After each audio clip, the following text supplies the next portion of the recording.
ಒಬ್ಬ ತಂದೆಗೆ ದುಂದುಗಾರನಾದ ಒಬ್ಬ ಮಗನಿದ್ದನು. ಒಂದು ದಿನ ಅವನು ತಂದೆಗೆ, ಅಪ್ಪ, ಆಸ್ತಿಯಲ್ಲಿ ನನಗೆ ಬರತಕ್ಕ ಪಾಲನ್ನು ಕೊಡು ಎಂದು ಕೇಳಿಕೊಳ್ಳಲು ತಂದೆಯು ಆಸ್ತಿಯನ್ನು ಹಂಚಿಕೊಟ್ಟನು.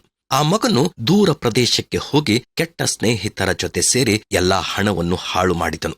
ನಿಧಾನವಾಗಿ ಅವನ ಸ್ನೇಹಿತರು ಒಬ್ಬೊಬ್ಬರಾಗಿ ಅವನ ಕೈಬಿಟ್ಟರು. ದೇಶದಲ್ಲೆಲ್ಲ ಘೋರವಾದ ಬರ ಬಂದು ಗತಿ ಇಲ್ಲದವನಾದನು. ಆಗ ಅವನು ಆ ದೇಶದ ನಿವಾಸಿಗಳೊಳಗೆ ಸೇರಿ ಕೆಲಸಕ್ಕಾಗಿ ಪರಿತಪಿಸಿದನು. ಆದರೆ ಕೆಲಸ ಸಿಕ್ಕದೆ ಹಸಿವಿನಿಂದ ಬಳಲಿ ಹೋದನು. ಆಗ ಅವನಿಗೆ ಬುದ್ಧಿ ಬಂದು, ನನ್ನ ತಂದೆಯ ಬಳಿಯಲ್ಲಿ ಎಷ್ಟೋ ಮಂದಿ ಕೂಲಿ ಆಳುಗಳಿಗೆ ಬೇಕಾದಷ್ಟು ಆಹಾರವಿದೆ, ನಾನಾದರೂ ಇಲ್ಲಿ ಹಸಿವಿನಿಂದ ಸಾಯುತ್ತಿದ್ದೇನಲ್ಲ ಎಂದು ತನ್ನ ತಪ್ಪನ್ನು ಅರಿತು ತಂದೆಗೆ ಹೀಗೆ ಪತ್ರ ಬರೆದನು. ತಂದೆಯೇ, ನಾನು ನಿಮ್ಮನ್ನು ನನ್ನ ತಂದೆ ಎಂದು ಕರೆಯುವ ಯೋಗ್ಯತೆ ನನಗಿಲ್ಲ, ಆದರೆ ನಾನು ನನ್ನ ತಪ್ಪನ್ನು ತಿಳಿದುಕೊಂಡಿದ್ದೇನೆ. ಈ ಕಾಗದ ಬರೆಯುತ್ತಿರುವಾಗ ನೀವು ನನ್ನನ್ನು ನಿಮ್ಮ ಮಗನಾಗಿ ಪುನಃ ಸ್ವೀಕರಿಸುತ್ತೀರೋ ಇಲ್ಲವೋ ಎಂಬುದು ನನಗೆ ಗೊತ್ತಿಲ್ಲ.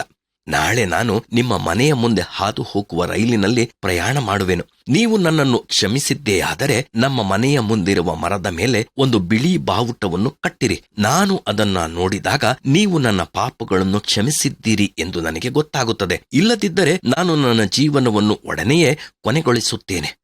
ಆ ಪತ್ರವು ತಂದೆಯ ಹೃದಯವನ್ನು ಮುರಿಯಿತು. ಆ ತಂದೆ, ನನ್ನ ಮಗನು ತನ್ನ ತಪ್ಪನ್ನು ಅರಿತು ಮನೆಗೆ ಹಿಂತಿರುಗಲು ಸಮ್ಮತಿಸಿದ್ದಾನೆ. ನಾನು ಅವನನ್ನು ಆಹ್ವಾನಿಸಲು ಅನೇಕ ಬಿಳಿ ಬಾವುಟಗಳನ್ನು ಮರದ ಮೇಲೆ ಕಟ್ಟುವೆನು ಎಂದು ಹೇಳಿ ಹಾಗೆಯೇ ಮಾಡಿದರು. ಮಗನು ರೈಲಿನಲ್ಲಿ ಪ್ರಯಾಣ ಮಾಡುತ್ತಿದ್ದಾಗ ಅನೇಕ ಬಿಳಿ ಬಾವುಟಗಳು ಮರದ ಮೇಲೆ ಹಾರುವುದನ್ನು ನೋಡಿದ.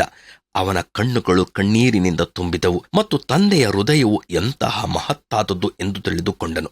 ಅವನು ಇನ್ನೂ ದೂರದಲ್ಲಿರುವಾಗಲೇ ತಂದೆಯು ಅವನನ್ನು ಕಂಡು ಓಡಿ ಬಂದು ಅವನನ್ನು ಅಪ್ಪಿಕೊಂಡು ಬಹಳವಾಗಿ ಮುದ್ದಿಟ್ಟನು.